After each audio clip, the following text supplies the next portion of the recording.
Hello everybody and welcome to Forever Sports. And the future of Test Rugby was announced this morning with confirmation of the long anticipated World Rugby Nations Championship as well as the Nations Cup, which basically seeks to bring clarity regarding the international sort of test windows that we have in July and November and try and kind of make them mean something. And the introduction of a new tournament with a new trophy and new bragging rights up for grabs has officially been confirmed with the introduction of the Nations Championship and the Nations Cup starting from 2026. It'll be a tournament that'll take place every 2 years, which means that basically now, moving forward, there is going to be a major rugby tournament or event or showpiece every single year, whether it is the World Rugby Nations Cup and the championship is what they're calling the top version,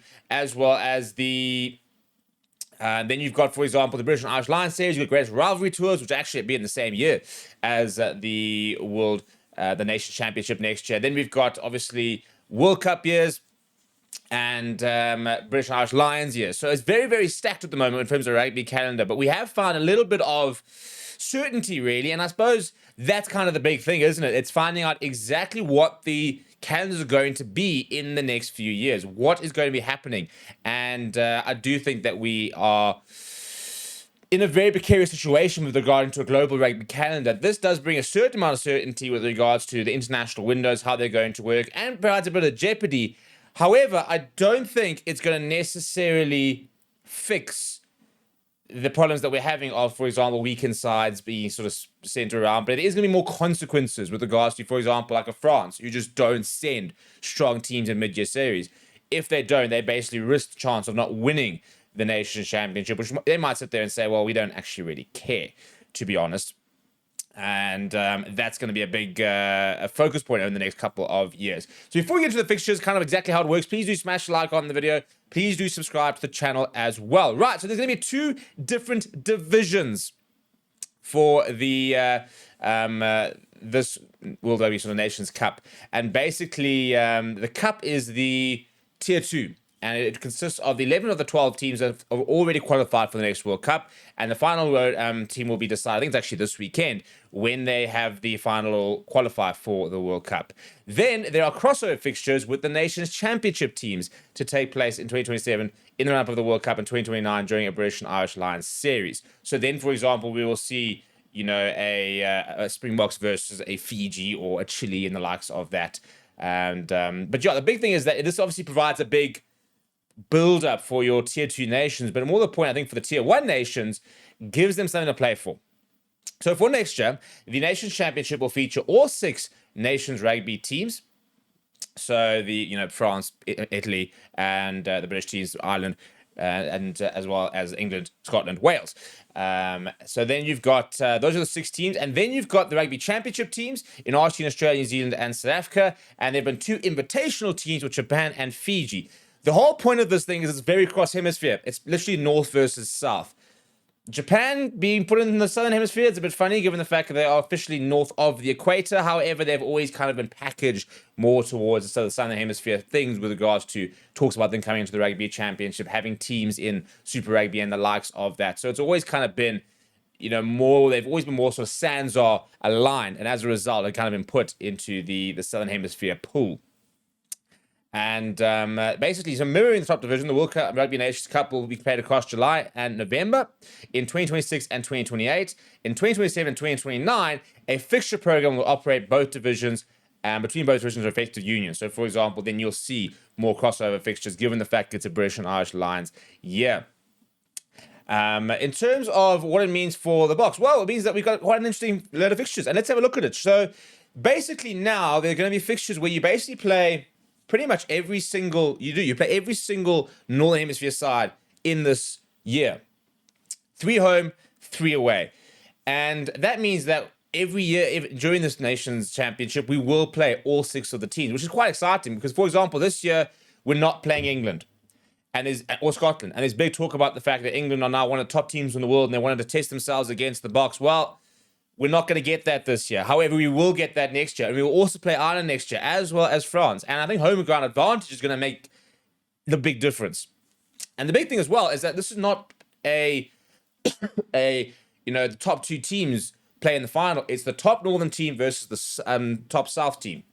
So, for example, our goal is not to have more points in Ireland, France, etc. Our goal is to have more points in New Zealand, Australia, Fiji, and Japan, because then we will go into the final and play the top-ranked Northern Hemisphere side in that final, which will all take place. There are going to be 3 doubleheaders, 6 games, all teams in the action when it comes to this next year in London at Twickenham Stadium. So these are the fixtures for the mid-year series. So round 1 on the 4th of July, New Zealand versus France, Australia versus Ireland, Japan versus Italy, Fiji versus Wales, South Africa versus England, Argentina versus Scotland. Very exciting way for us to begin our season up against a side which is really sort of growing, and I'll be interested to sort of see what England do in the Six Nations. Then, from a South African perspective, we've got Scotland a week later, and finally, we will welcome Wales. So it's quite a good way of us to start if we can hit the ground running. I think, for example, obviously our big thing is to try and beat New Zealand. They've got 2 big fixtures, but they are at home, and I don't foresee France sending a particularly strong team. I think that's where this is going to get difficult. The travel for the Northern Hemisphere sides. For example, you look at England, they've got to go to South Africa. A week later, they've got to go to Fiji, and then they've got to go to Argentina. Now, that's a really hectic travel schedule. So what we're going to see, I think, is split squads. And teams sort of, a bit like what we saw with South Africa, we're sending players ahead. When we start to send players ahead to New Zealand, when we sort of relate back-to-back games, let those players get accustomed to the conditions, to the time zones, etc. I think we'll see a similar thing here, where I think if you're in England, for example, you will send your full-string side to South Africa, and then send probably 10 to 15 players directly to Argentina. Let them acclimatize, send a weaker side to Fiji, or else you basically say, we're going to prioritize beating Fiji, Argentina. Do you rotate against South Africa? Or do you say, let's go and beat South Africa, beat Fiji, we'll rotate against Argentina? Because I think, obviously, that travel point of view is going to be very difficult for them. Then at the end of the year, it looks a little bit like this. So from a South African perspective, we go away to Italy, then away to France, and then away to Ireland. So it's going to be quite a hectic end of year schedule. The nice thing is we'll be a bit more accustomed to exactly what to expect, so we will be very much aware of where we stand with regards to us hopefully either being the top of the log or second of the log. We'll know where we are, and I like to think that we ideally need to go 3-0 up in the mid-year, and then you go and beat Italy, obviously, and then you kind of know in those last 2 games as we get to Ireland, France, big games. Can we afford to drop a game, for example? Do we want to be able to drop a game? Because the big thing is obviously getting to the final, which will take place on Sunday, 29th of November. Again, double header. So if you look at it, it's the 6th place match with the 3rd and 2nd, then the 5th place match, and the two second place matches, then the 4th place matches, and then the 1st place matches happening on those different days in double headers. I mean, what a weekend of rugby if you can get yourself over there and watch all 12 teams, and you can literally watch all 12 teams that are going to be involved at World Cups and the likes of that. So yeah, it'll be a really, really cool weekend of rugby to go and enjoy.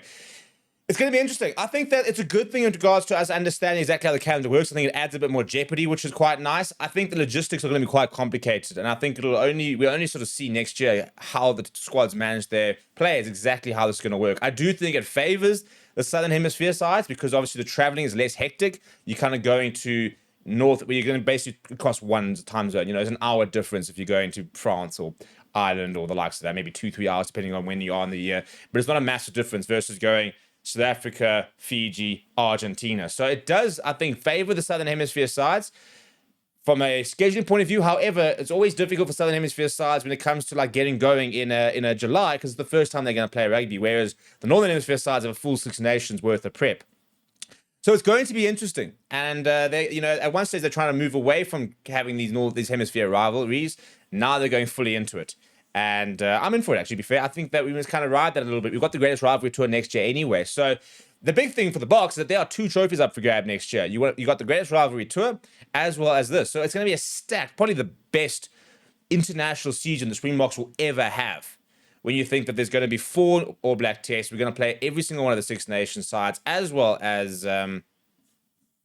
a potential final, which could be against another one of them. So no Australia, no Argentina next year, but that's pretty much it from the regular and the teams we kind of want to play against. So what do you think of this, and what do you think of the format? Let me know down in the comments below. Smash a like on the video, subscribe to the channel as well. Thank you very much for watching. My name is Steve, and I'll chat to you soon.